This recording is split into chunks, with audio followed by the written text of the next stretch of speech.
بسم اللہ الرحمن الرحیم۔ وراثت کی تقسیم اور وراثت کے علم کو سیکھنے کے سلسلے میں ایک معاملہ ہمارے سماج کا ہے اور ایک طرف اسلامی تعلیمات۔ اسلام نے وراثت کے علم کو سیکھنے اور سکھانے کی بڑی تاکید کی ہے۔ پیغمبر کا ارشاد ترمذی کے اندر تعلم الفرائض والقرآن وعلم الناس فإنی مقبوض کہ وراثت کے علم کو سیکھو اور سکھاؤ قبل اس کے کہ میری روح قبض ہو جائے، اس سے کہ میری روح بھی قبض ہونی ہے۔ وہ پیغمبر کا ارشاد ہے کہ میری روح کے قبض ہونے سے پہلے اس وراثت کے علم کو سیکھو اور اسے لوگوں تک پہنچاؤ۔ ابن ماجہ نے اسی روایت کو مزید اضافے کے ساتھ بیان کیا، فَإِنَّهُ نِصْفُ الْعِلْمِ کہ اسلام نے وراثت کے علم کو شریعت کا، اسلامی تعلیمات کا نصف علم قرار دیا۔ ایک طرف دیکھیں اسلام زندگی کے ہر شعبے میں رہنمائی کر رہا ہے، بلکہ دنیا کے وجود سے لے کر کے قیامت تک، بلکہ قیامت کے بعد تک کے احوال تک اسلامی تعلیمات پھیلی ہوئی ہے۔ اتنا بڑا ذخیرہ ہے علم کا، اتنے بڑے ذخیرے کے اندر وراثت کے علم کو نصف علم قرار دیا۔ اس سے وراثت کی فضیلت، وراثت کے علم کی اہمیت صاف ہو جاتی ہے۔ بیہقی نے اسی روایت کو مزید اضافے کے ساتھ نقل کیا، وہ ہے وَهُوَ يُنْسَى وَهُوَ أَوَّلُ مَا يُنْتَزَعُ مِنْ أُمَّتِي کہ وراثت کے علم کو سیکھو اور سکھاؤ، اس سے کہ یہ علم بھلایا جانا ہے۔ اور جیسا کہ مشہور بھی ہے کہ قیامت سے پہلے علم اٹھایا جائے گا، تو پیغمبر فرما رہے میری امت سے جو علوم اٹھائے جائیں گے ان میں پہلا علم جو ہوگا وہ یہی وراثت کا علم ہوگا۔ گویا وراثت کے علم کا بھلایا جانا، وراثت کے علم سے بیزاری، وراثت کے علم سے دوری، یہ قیامت کی نشانی ہے، یہ انسانیت کے تباہی اور انسانیت کے خسارے کی نشانی ہے۔ طبرانی نے اسی روایت کو مزید اضافے کے ساتھ نقل کیا، یأتی علی الناس زمان ایک زمانہ آئے گا ایسا لوگوں پر، یختصم الرجلان فی الفریضہ دو آدمی وراثت کی تقسیم کے سلسلے میں لڑ رہے ہوں گے، فلا یجدان من یفصل بینہما پوری کائنات میں اسلامی تعلیمات کے اعتبار سے وراثت تقسیم کرنے والا ان کو کوئی آدمی نہیں ملے گا۔ گویا وراثت کے علم سے بیزاری، اس سے دوری اور اس کا نہ سیکھنا سکھانا یہ قیامت کی ایک نشانی ہے۔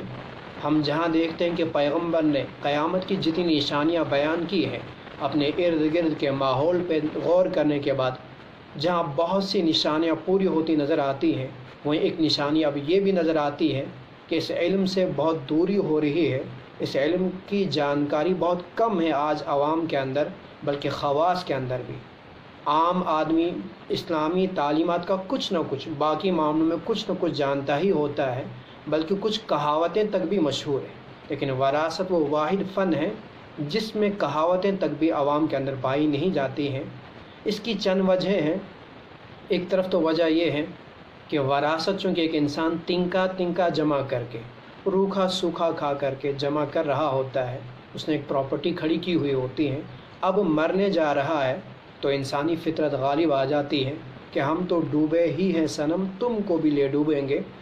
انسان چاہتا ہے کہ میں تو مر ہی رہا ہوں، کیوں نہ اپنے ساتھ یہ ساری پراپرٹی بھی لے کے جاؤں، مگر چونکہ ایسا ہوتا نہیں، اس بنا پہ وہ لے نہیں پاتا ہے تو مجبوراً اس سے تقسیم کرنا پڑتا ہے، اپنی فطرت کے خلاف اسے تقسیم کرنا پڑتا ہے۔ تو اس بنا پہ بھی انسان کی رغبت اس علم سے کم ہو جاتی ہے۔ وہیں چونکہ اس علم کا تعلق علم ریاضی کے ساتھ ہے، میتھمیٹک کے ساتھ ہے، اور عمومی طور پہ اس فن کو خشک فن مانا جاتا ہے، خشک فن سمجھا جاتا ہے، اس اعتبار سے بھی اس فن سے لوگوں کی دوری ہو جاتی ہے۔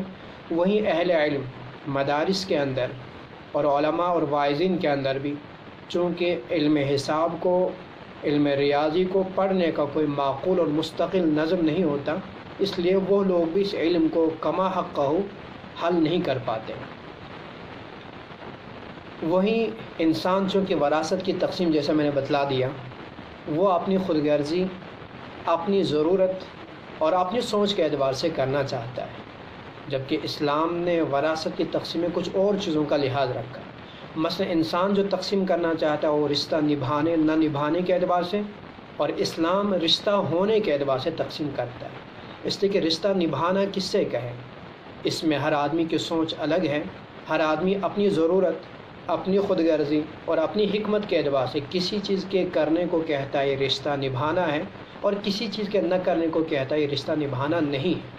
وہ انسانوں میں بھی رشتہ نبھانے نہ نبھانے کا کوئی متعینہ اصول، ہر آدمی اپنے اپنے اعتبار سے کسی کو کہتا ہے یہ نبھانا ہوا، کسی کو کہتا ہے نہیں نبھانا ہوا، تو کوئی متعینہ اصول نہیں۔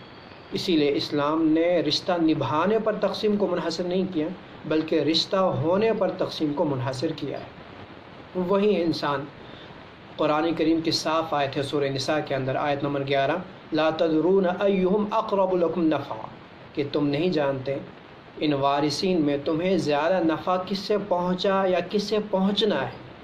تم اپنے اعتبار سے سوچتے ہو کہ اس کا نفع اس کا نفع، اس اعتبار سے تقسیم کرتے ہو، تو اس اپنی سوچ کے اعتبار سے جو تقسیم ہوگی وہ مبنی بر انصاف نہیں ہو سکتی۔ اس میں اپنی ضرورت کا، ایک شخص کی ضرورت کا لحاظ ضرور ہو سکتا ہے، مگر انسانیت کا لحاظ قطعاً نہیں ہو سکتا ہے۔ لہٰذا انسان چونکہ اپنی سوچ کے اعتبار سے تقسیم کرتا ہے تو وہ صحیح نہیں ہو سکتی۔ اپنی سوچ، انسان کو رب نے محدود سوچ دی ہے، محدود علم دیا ہے۔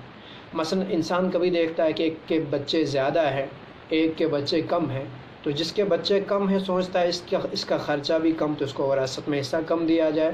جس کے بچے زیادہ تو اس کا خرچہ زیادہ، تو وراثت میں حصہ زیادہ دیا جائے۔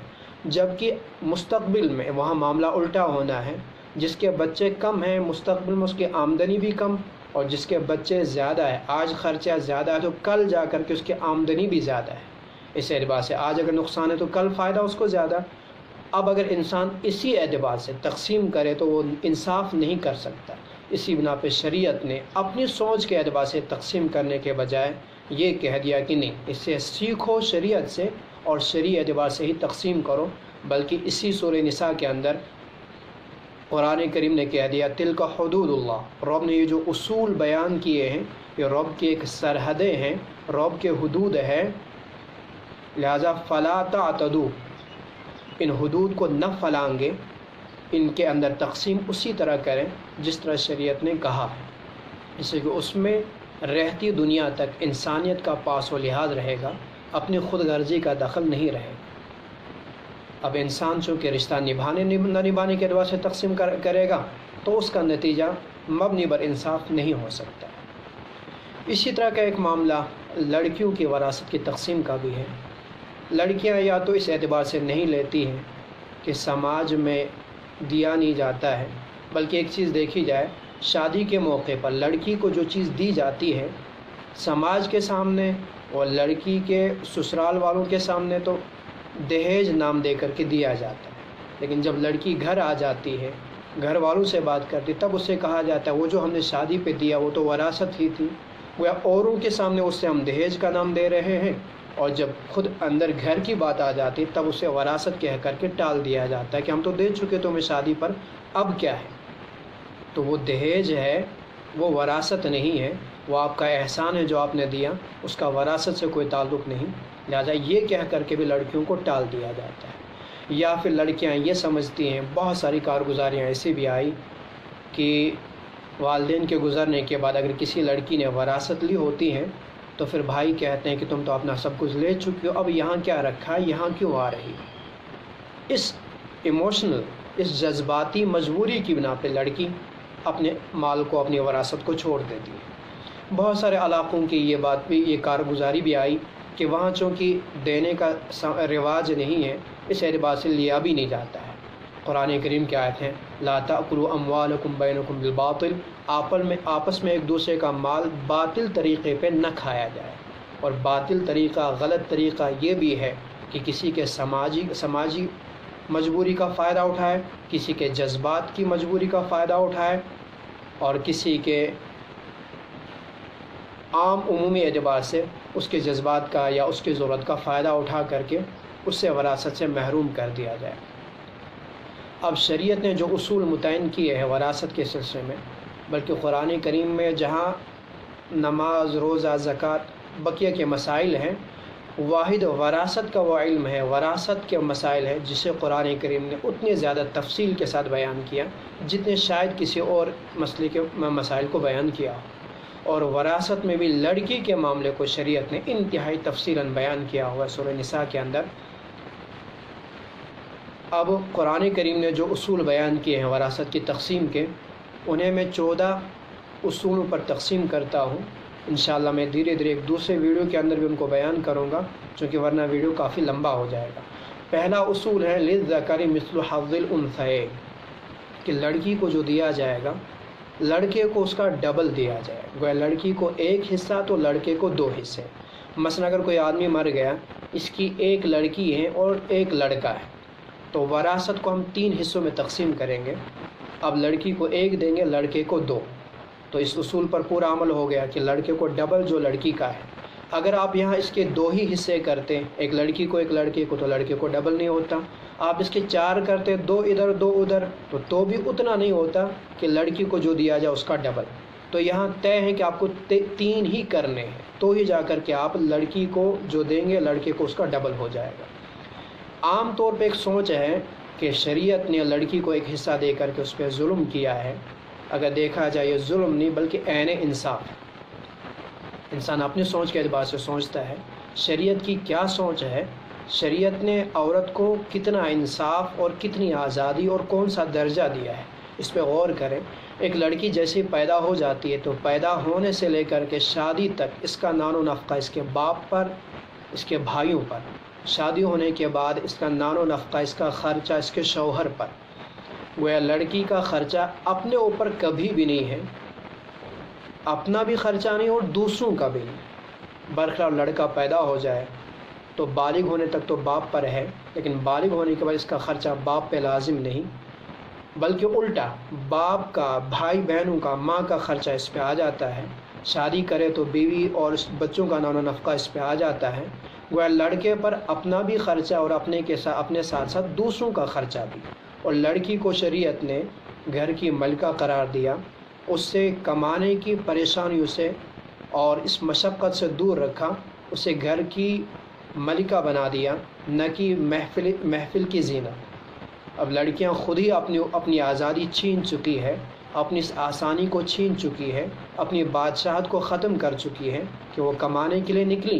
اب جب کمانے کے لیے نکل جائیں گی تو سماج یہ ہے کہ پھر آپ کما رہے ہیں تو آپ اپنا خرچہ خود برداشت کیجئے، آپ کما رہی ہے تو پھر سماج کہے گا کہ نہیں، پھر آپ اپنے ساتھ ساتھ ہمارا بھی خرچہ اٹھائیے۔ ورنہ اسلام نے تو آپ کو گھر بیٹھے بیٹھے آپ کا خرچہ دوسروں پہ لازم کیا تھا، نہ آپ پر کسی کا خرچہ تھا، نہ آپ پر اپنا خرچہ تھا۔ لڑکے پر اپنا بھی خرچہ اور دوسروں کا بھی۔